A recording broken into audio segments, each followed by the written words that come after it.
આતંક મચાવનારની પોલીસે હવે શાન ઠેકાણે પાડી દીધી છે। સુરતના પૂણા વિસ્તારમાં આતંક મચાવ્યો હતો। દાદાગીરી કરનાર 3 આરોપી સકંજામાં આવી ગયા છે। દાદાગીરી કરી વાહનોમાં તોડફોડ કરવામાં આવી હતી। તોડફોડના સીસીટીવી ફૂટેજ પણ સામે આવ્યા હતા। પોલીસે ત્રણેયને ઝડપી આગળની કાર્યવાહી હાથ ધરી છે।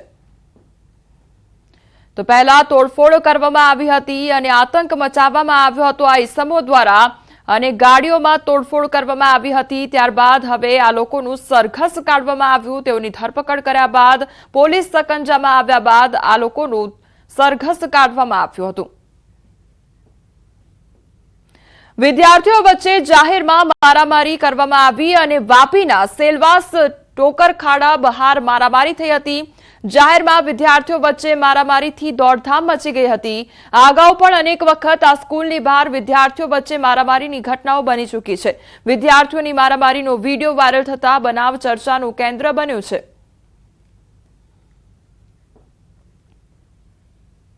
એકત્રીસ વર્ષથી નાસ્તો ફરતો ચોર પોલીસના સકંજામાં આવી ગયો છે। સુરતના રાંદેર સ્થિત મહાવીર પેટ્રોલ પંપમાંથી વર્ષ 1995માં 51,000 જેટલી રોકડ રકમની ચોરી થઈ હતી। આ ચોર ચોરી કરી ફરાર થઈ ગયો હતો। પોલીસને મળેલ બાતમીના આધારે પોલીસે કુંભ મેળામાં જઈ ગુપ્ત રીતે તપાસ હાથ ધરી। ચોરને આ બાબતે જાણ થતાં તે દિલ્હી ભાગી ગયો, જ્યાંથી પોલીસે તેને ઝડપી પાડ્યો। તો ચોર છેલ્લા 31 વર્ષથી અલગ અલગ શહેરોમાં નામ અને ઓળખ બદલીને રહેતો હતો। સુરતમાં દારૂ પાર્ટી પર પોલીસ ત્રાટકી ગઈ અને ચલથાણ ખાતે ચાલી રહી હતી આ દારૂની મહેફિલ। પોલીસે 9 શખ્સોની ધરપકડ કરી છે।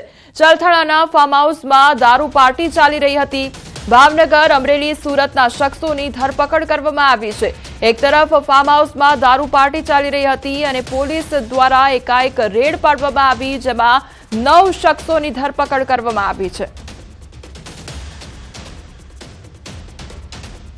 અમદાવાદમાં નકલી દારૂની મિની ફેક્ટરી ઝડપાઈ છે। શાહપુરમાં નકલી દારૂની 49 બોટલો ઝડપાઈ છે। તો સામાન્ય દારૂ મોંઘી બોટલમાં ભરી વેચાણ કરવામાં આવતું હતું। આરોપી અગાઉ વાડજ પોલીસ સ્ટેશનમાં પણ દારૂના કેસમાં પકડાઈ ચૂક્યો છે। તો જે સામાન્ય દારૂ હતું તેમાં તેનું મોંઘી બોટલોમાં ભરીને વેચાણ કરવામાં આવતું હતું અને અમદાવાદમાં નકલી દારૂની મિની ફેક્ટરી ઝડપાઈ છે। તો શાહપુર વિસ્તારમાં નકલી દારૂની 49 બોટલો પણ ઝડપાઈ છે। જે સામાન્ય દારૂ હોય તે મોંઘી બોટલમાં ભરી વેચાણ કરવામાં આવતું હતું। તો વાડજ પોલીસ સ્ટેશનમાં પણ દારૂના કેસમાં આરોપી પકડાઈ ચૂક્યો છે।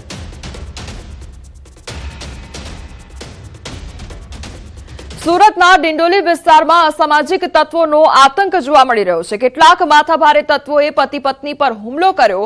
હુમલામાં પરિણીતાના માથાના ભાગે ઈજા પહોંચી છે। તેને સિવિલમાં દાખલ કરવામાં આવી છે। તો એકવાર સમાધાન કરી લીધા બાદ પણ ફરી માથાભારે ઈસમો હુમલો કર્યાનો આક્ષેપ કરવામાં આવી રહ્યો છે।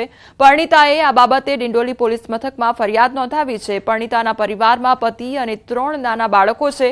પરિણીતાએ પોતાની અને પોતાના પરિવારની સલામતી માટે પોલીસની મદદ માંગી છે। હુમલાનો વિડીયો સોશિયલ મીડિયામાં વાયરલ થઈ રહ્યો છે। ભાવનગરના વડવા વિસ્તારમાં શાળા નજીક રેકી કરતા શંકાસ્પદ આરોપી ઝડપાયો છે। શંકાસ્પદ યુવક છેલ્લા 2 દિવસથી વડવામાં આવેલી ખાનગી શાળા નજીક આંટાફેરા મારતો હતો અને આરોપી વિદ્યાર્થીનું અપહરણ કરવાની ફિરાકમાં હતો। આરોપીના આંટાફેરાથી શંકા જતા શાળાના તંત્ર અને વાલીઓ દ્વારા પૂછપરછ કરવામાં આવી હતી। આરોપી સમગ્ર મામલે સ્પષ્ટ જવાબ આપતો ન હતો। સાથે જ આરોપી પાસેથી મીઠાઈનું બોક્સ અને બિસ્કિટના પેકેટ પણ મળી આવ્યા હતા। આરોપીનું નામ નીરજ હોવાનું અને તે પરપ્રાંતીય હોવાનું ખુલ્યું હતું। સ્થાનિકોએ આરોપીને મેથી પાક ચખાડી પોલીસને હવાલે કર્યો હતો। હાલ પોલીસે સમગ્ર મામલે આરોપીનો કબજો લઈ કાર્યવાહી હાથ ધરી છે। 1-2 महीने से बाहर आपके साथ में कितने लोग हैं? 10-12 जने रहते तो 10-12 जने। जब पता लगता है वो लड़ाई हो गई तो एक भी न दिखाई देता। बनाव શું થયો? એક વ્યક્તિ બપોર જ્યારે વાલીઓ ટિફિન દેવા આવે ત્યારે વાલીને સ્ટ્રોંગમાં આવી ગયો।